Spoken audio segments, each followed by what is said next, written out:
I mean the animal itself, living animal. No, I want you to understand that the animal standing as an animal is not food. That's a different thing. But of course, I have already explained this. Yeah, the exchange is done in the village. Yes. Not Do they weigh it? No, they don't weigh. That's why I'm saying. What they do is, Yeah.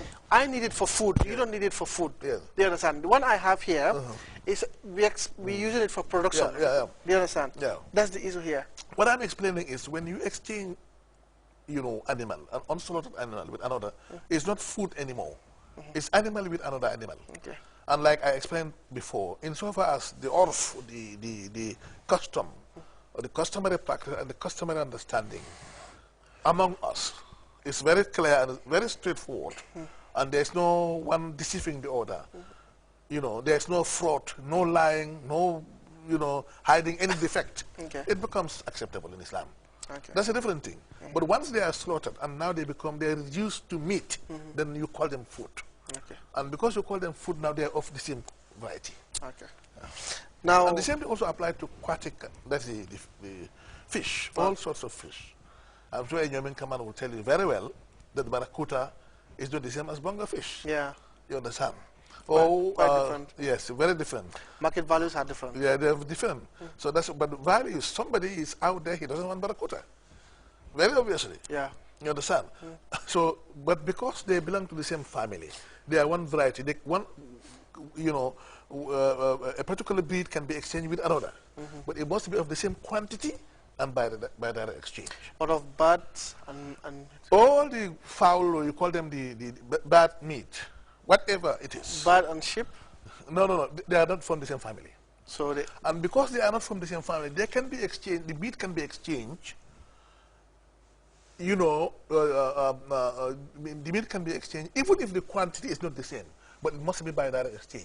So what I'm trying to say, if they are not from the same family, quantities can be different, or amount can be different. Okay. But it has to be by direct exchange. If they are from the same variety, the quantities must be the same, and they must be by direct exchange. Okay. You understand? Okay. So the hen and goat or ram are not from the same family. Okay. But all birds, whether it is the hen at home or any other bird outside, whatever, turkey, no matter turkey, no matter how big, no matter how tasty, they are from the same variety. And when it comes to exchanging the meat of one to the other, it must be by direct exchange and the quantity must be the same. Okay. Dear viewers, you understand that this is a phone-in program where you call and ask questions. Now what we do is we'll go for a short break now, inshallah. When we come back, we'll open the lines for you to call and ask questions pertaining to what we're discussing today. Please, we beg your indulgence, or we crave your indulgence. We would like you to please restrict yourselves within the subject of discussion. Yeah. We take this break now, inshallah.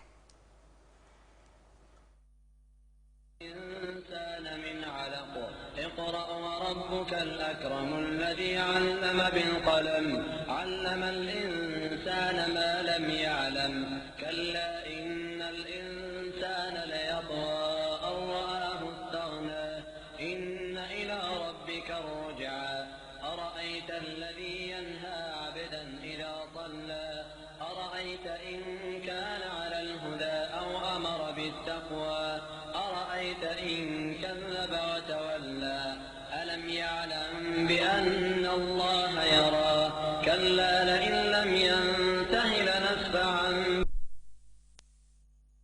بسم الله الحمد لله والصلاة والسلام على رسول الله وآله وصحبه ومن. We thank you, dear viewers, once again. This is Iqra, a program that enlightens Muslims and non-Muslims alike about the fundamentals and etiquettes of Islam. I'm here with Dr. Abukar Senghor, and we are talking about transactional trade and, of course, riba. Now, Doctor, someone sent a text message. He said, what is the wisdom behind riba? Why did Allah decide to condemn riba? You know, because of the fraudulent nature of the practice. The fraudulent nature of the practice, you understand, and because of the unhalal nature of the practice, and it always eventually leads to conflict. It leads to a situation where the rich will continue to be rich to the detriment of the poor. for good. And the poor continue to be poor because of the malpractices, malpractices of the rich. In other words, it disturbs the peace of society. But that's capitalism. Well, the capitalism, whatever you call it. Well, capitalism is a system, it's an economic system. Yeah.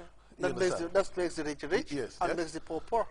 Also, the usurious transactions, because these are unfair gains, unfair practices in which one stands to benefit continuously against the interest of the other. You understand? I understand. So that is why, in my humble opinion, there might, of course, could be other reasons. Yes. Okay. Now, what are the dangers, the implications of There's a call, I think. Of consuming? Okay, we take this call. Assalamu alaikum, caller. The speaker is closed here. Yeah. Sorry. Hello. Bismillah. Hello. Yes, Mr. Dabo. Yes. Welcome. I'm following your program. Okay.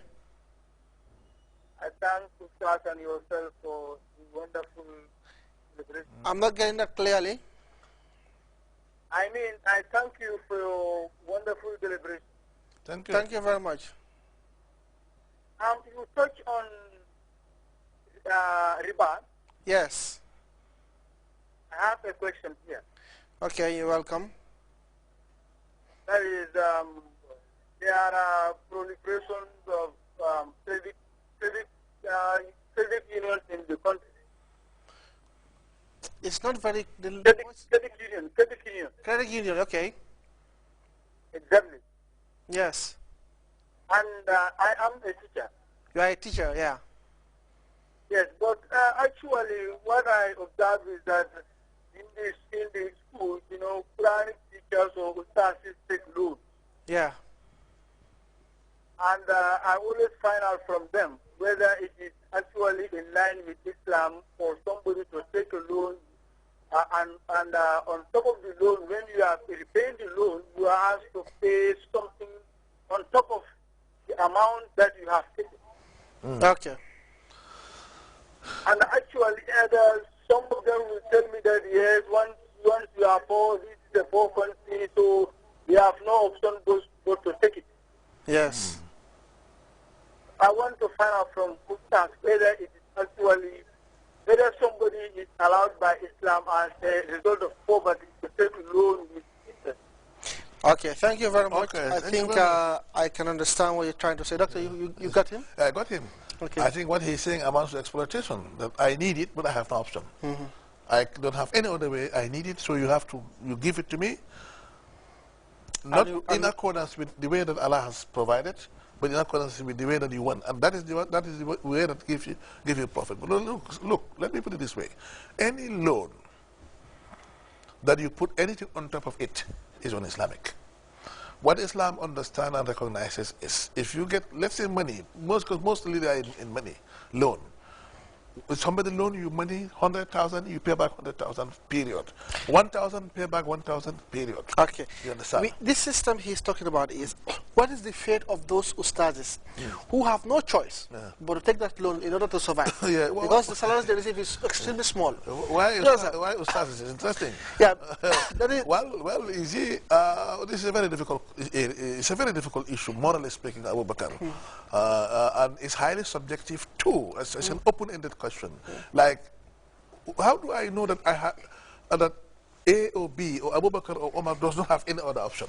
Yeah, it's because that's what he told you. That's what I'm saying. What I'm saying is this. It's a warning that you can hardly say that I don't have any other option. What do you mean by I don't have any other option? If you don't have any other option, except to take the loan, then the right to be held, okay. because it becomes a matter of necessity. Okay. And remember, on the Islamic law, like eating on slaughtered animal is haram. But if somebody is, traveling in a very, very remote place in the bush, you come across unslaughtered meat, extremely hungry. If you don't eat, you will not be able to survive. It becomes halal for you to rescue yourself. Okay. So if it is extremely necessary, then it will be sort of lifted or not relaxed for you to survive. Allahu Alam. We take this call. Assalamu alaikum. Bismillah. Good evening to you all. Good evening also. I'm greeting Dr. Shamar Thank you. Okay. in the name of Islam. Thank you. My first